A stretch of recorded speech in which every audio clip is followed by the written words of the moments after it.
नमस्कार। ध्येय टीवी पर आप सुन रहे हैं डेली एमसीक्यू कार्यक्रम और मैं हूं विवेक ओझा। इस कार्यक्रम में हम आईएएस, पीसीएस और अन्य प्रतियोगी परीक्षाओं के बहुविकल्पीय प्रश्नों पर चर्चा करते हैं और पूरी कोशिश ये रहती है कि आपको ऐसे प्रश्न दिए जाएं, साथ ही प्रश्नों की ऐसी व्याख्या एक्सप्लेनेशन दिया जाए जिससे आपको प्रीलिम्स के लिहाज से ज़्यादा ज़रूरी फैक्ट्स और एनालिसिस करने का अवसर मिल सके। तो शुरू करते हैं आज का पहला सवाल। ग्रेट इंडियन बस्टर्ड के संदर्भ में निम्नलिखित कथनों पर विचार करें। पहला, ग्रेट इंडियन बस्टर्ड राजस्थान का राज्य पक्षी है। दूसरा, इसे आईयूसीएन के रेड डेटा लिस्ट के तहत संकटापन्न प्रजाति यानी इंडेंजर्ड स्पीसीज के रूप में सूचीबद्ध किया गया है। उपरोक्त में से कौन से कथन सत्य हैं? ए केवल एक, बी केवल दो, सी एक और दो दोनों, डी न तो एक न ही दो। इसका उत्तर है ए। हाल ही में आईयूसीएन ने कहा है कि ग्रेट इंडियन बस्टर्ड विलुप्त यानी एक्सटिंक्शन के कगार पर है, जो आईयूसीएन के रेड डेटा लिस्ट में किसी प्रजाति पर खतरे की सबसे गंभीर कैटेगरी है। आईयूसीएन ने अपने रिवाइज्ड अपडेट में इसे अति संकटापन्न यानी क्रिटिकली एंडेंजर्ड की ही श्रेणी में रखा है। वर्तमान में इन पक्षियों की संख्या भारत में 50 से 249 के बीच ही बची है। ग्रेट इंडियन बस्टर्ड राजस्थान का राज्य पक्षी है यानी स्टेट बर्ड है और भारत का सबसे गंभीर रूप से लुप्त प्राय पक्षी माना जाता है। यह एक ग्रासलैंड स्पीसीज है यानी घास भूमियों का सुरक्षित रहना इसके अस्तित्व के लिए जरूरी है। अंतर्राष्ट्रीय प्रकृति संरक्षण संघ यानी आईयूसीएन की रेड डेटा लिस्ट में इसे गंभीर रूप से या अति संकटग्रस्त यानी क्रिटिकली इंडेंजर्ड के रूप में सूचीबद्ध किया गया है। और वहीं वन्य जीवों और वनस्पतियों की लुप्त प्राय प्रजातियों के अंतर्राष्ट्रीय व्यापार पर कन्वेंशन यानी जो साइट्स कन्वेंशन है उसके तहत इसे परिशिष्ट एक यानी अपेंडिक्स 1 स्पीसीज के रूप में रखा गया है। और इसके अलावा प्रवासी प्रजातियों के संरक्षण पर अभिसमय, जिसे बॉन अभिसमय यानी सीएमएस भी कहते हैं, उसके तहत भी इसे परिशिष्ट एक यानी अपेंडिक्स 1 में रखा गया है। और अगर भारत के वन्यजीव संरक्षण अधिनियम की बात करें जो 1972 में लेजिस्लेट हुआ था, तो उसमें ये शेड्यूल 1 स्पीसीज के रूप में रखा गया है। अब बात करते हैं दूसरे सवाल की। हाल ही में इंफ्रास्ट्रक्चर फाइनेंसिंग अथॉरिटी की स्थापना करने का निर्णय किस राज्य ने किया है? आपके ऑप्शंस हैं ए मणिपुर, बी अरुणाचल प्रदेश, सी झारखंड या फिर डी उत्तराखंड। इसका उत्तर है बी यानी अरुणाचल प्रदेश। अरुणाचल प्रदेश राज्य 1972 में बनाया गया था और 2022 में इसकी स्थापना के 50 साल हो गए हैं और इस प्रकार यह राज्य अपनी 50वीं वर्षगांठ मना रहा है। महीने भर चलने वाले समारोह के पहले दिन कैबिनेट ने कई फैसले लिए हैं और कैबिनेट ने स्वर्ण जयंती समारोह के दौरान यह फैसला लिया है कि अरुणाचल प्रदेश सरकार Arunachal Pradesh infrastructure financing authority की स्थापना करेगी। इसके अलावा अरुणाचल प्रदेश मंत्रिमंडल ने वित्त पोषण प्राधिकरण बनाने का भी निर्णय लिया है और यह प्राधिकरण राज्य की विकास की जरूरतों को देखेगा और यह राज्य के सर्वांगीण विकास की दिशा में काम करेगा और स्थानीय लोगों के जीवन को आसान बनाने पर भी ध्यान केंद्रित करेगा। अब बात करते हैं तीसरे सवाल की। अंडमान सागर के संदर्भ में निम्नलिखित कथनों पर विचार करें। पहला, अंडमान सागर द्वीपों की श्रृंखला के जरिए बंगाल की खाड़ी से अलग होता है और मलक्का जल संधि में प्रवाहित होता है। दूसरा, भारत, म्यांमार, थाईलैंड, मलेशिया और इंडोनेशिया अंडमान सागर के बेसिन को साझा करते हैं। उपरोक्त में से कौन सा कथन सत्य है? ए केवल एक, बी केवल दो, सी एक और दो दोनों या फिर डी न तो एक न ही दो। इसका उत्तर है सी। व्याख्या देखते हैं। हाल ही में भारतीय तटरक्षक बल यानी जो इंडियन कोस्ट गार्ड है, उसने अंडमान सागर में 10 दिन से फंसे म्यांमार के 10 मछुआरों को सुरक्षित निकाला है, जो कि एक ह्यूमैनिटेरियन असिस्टेंस का कदम था, जिसके बाद इंडियन कोस्ट गार्ड और अंडमान सागर दोनों सुर्खियों में हैं। मलेशिया जाने वाली उनकी नौका के डूब जाने के बाद वे खाली कंटेनर ड्रमों से बने बेड़े पर तैर रहे थे।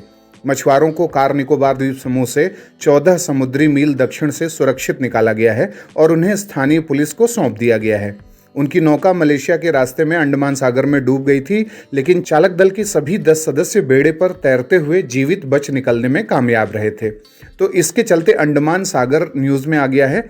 यहाँ पर एक सजेशन है आप लोगों को कि अंडमान सागर को भौगोलिक रूप से आप देखें और भौगोलिक रूप से जितनी भी सूचनाएं इसके बारे में हो सकती हैं वो सब आप इकट्ठा कर लें। अगले एग्जाम में ये पूछा जा सकता है आपसे। और इसके अलावा अंडमान सागर में पिछले 1 साल में जो भी महत्वपूर्ण नौसैनिक संयुक्त अभ्यास हुए हैं उनकी एक सूची बना लीजिए।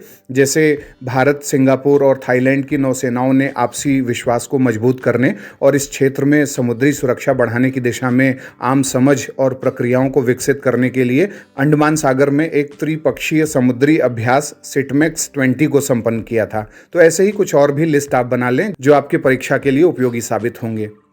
अब देखते हैं चौथा सवाल। निम्नलिखित कथनों पर विचार कीजिए।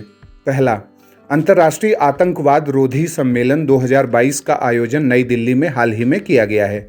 दूसरा, इसका आयोजन वैश्विक आतंकवाद रोधी परिषद द्वारा किया गया है। उपरोक्त में से कौन से कथन सत्य हैं?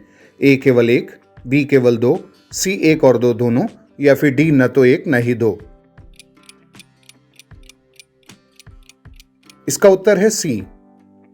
हाल ही में वैश्विक आतंकवाद रोधी परिषद द्वारा अंतर्राष्ट्रीय आतंकवाद रोधी सम्मेलन 2022 का आयोजन दिल्ली में किया गया है और इस सम्मेलन में भारत का कहना था कि आतंकवाद को सही नहीं ठहराया जा सकता और संयुक्त राष्ट्र द्वारा व्यक्ति और संगठनों पर निष्पक्ष होकर प्रतिबंध लगाए जाने चाहिए, न कि किसी राजनीतिक या धार्मिक सोच के आधार पर।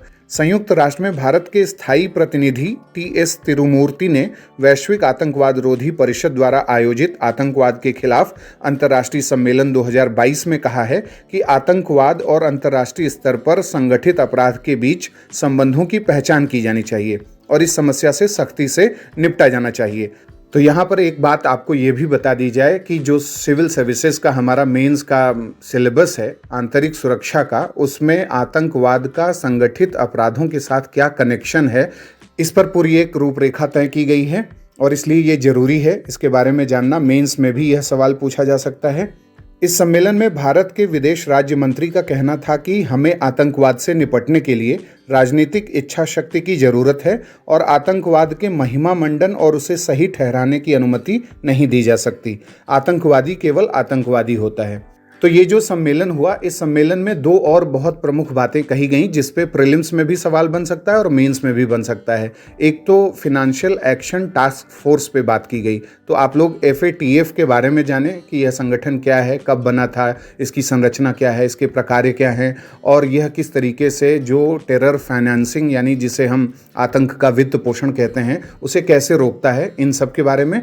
और दूसरा एक CCIT जो कन्वेंशन है, यानी कि 1996 में भारत ने पहली बार, यानी भारत पहला देश था विश्व का जिसने comprehensive convention on international terrorism का प्रस्ताव यूनाइटेड नेशंस जनरल असेंबली में किया था और ये कहा था कि एक ग्लोबल डिफिनीशन फिक्स्ड तरीके से होनी चाहिए टेररिज्म की, और ऐसा प्रस्ताव भारत ने किया था। लेकिन अभी तक विभिन्न देश अपने निजी हितों के चलते ऐसा नहीं कर पाए हैं। तो इन सब के बारे में आप जानकारी रखें। अब बात करते हैं आज के 5वें और अंतिम सवाल की, जो कि प्रीलिम्स के लिए बहुत इंपॉर्टेंट साबित हो सकता है क्योंकि नॉर्थ ईस्ट से जो भी पर्यावरण से संबंधित न्यूज़ होते हैं वो बहुत इंपॉर्टेंट होते हैं। तो भारत में ब्लू माउंटेन नेशनल पार्क जो हाल में सुर्खियों में रहा है, किस राज्य में स्थित है? आपके ऑप्शंस हैं ए मेघालय, बी मिजोरम, सी सिक्किम या फिर डी नागालैंड। इसका उत्तर है बी, यानी मिजोरम। अब व्याख्या देखते हैं कि क्यों ये सुर्खियों में रहा। हाल ही में भारत में 25 साल बाद माउंट विक्टोरिया बाबैक्स बर्ड स्पीसीज यानी जो पक्षी की प्रजाति है वो मिजोरम के फांगपुई, जिसे हम ब्लू माउंटेन नेशनल पार्क भी कहते हैं, उसमें देखी गई है और इसे भारत में अंतिम बार वर्ष 1997 में देखा गया था। यह नेशनल पार्क म्यांमार बॉर्डर के निकट स्थित है और मिजोरम के 2 ऐसे नेशनल पार्क हैं जो म्यांमार के बॉर्डर के पास स्थित हैं। और फांगपुई मिजोरम का हाईएस्ट पीक है जो समुद्र तल से 2157 मीटर ऊंचा है। अगर हम इस पार्क के जीव जंतुओं की बात करें तो इसमें Blyth's tragopan, dark rumped swift, Hume's pheasant, endangered mammals जैसे slow loris, tiger, leopard cat, serow, goral, Asiatic black deer, stump tailed macaque और कैप्ड लंगूर और साथ ही बार्किंग डियर पाए जाते हैं। तो आप यहाँ पे एक विशेष ध्यान रख सकते हैं कि स्टम्प्ड टेल्ड मकाक कहाँ पाया जाता है, इसके बारे में आपसे ज़रूर सवाल आईएएस में पूछा जा सकता है। और इसके अलावा यहाँ का जो नेचुरल वेजिटेशन है, यानी यहाँ पर उष्णकटिबंधीय वन पाए जाते हैं या ड्राई डेसिड्यूअस पाए जाते हैं या मॉइस्ट डेसिड्यूअस पाए जाते हैं, आर्द्र पर्णपाती या शुष्क पर्णपाती वन पाए जाते हैं, इसके बारे में जानकारी अवश्य रखें। ये सिविल सर्विसेज के एग्ज़ाम में प्रीलिम्स में पूछा जाता है। तो ये था आज का हमारा डेली एमसीक्यू कार्यक्रम। उम्मीद करते हैं कि ये प्रोग्राम आपके लिए उपयोगी साबित हो रहा होगा और आप हमें बताएं कि आपके 5 में से कितने सवाल सही हुए, कितने गलत हुए। अगले कार्यक्रम के साथ जल्द ही हाजिर होंगे। इजाज़त दीजिए, नमस्कार। यूपीपीसीएस क्रैक करने का जबरदस्त टूल ध्येय आईएएस का कॉम्प्रिहेंसिव एक्सप्रेस टेस्ट सिर्फ 100 रुपए में, और साथ ही पाएं सब्जेक्ट वाइज आकलन, काउंसलिंग सेशन और एकेडमिक सपोर्ट। अपेयर करने के लिए नीचे डिस्क्रिप्शन बॉक्स में दिए गए लिंक पर क्लिक करें या ध्येय आईएएस ऑनलाइन ऐप को डाउनलोड करें।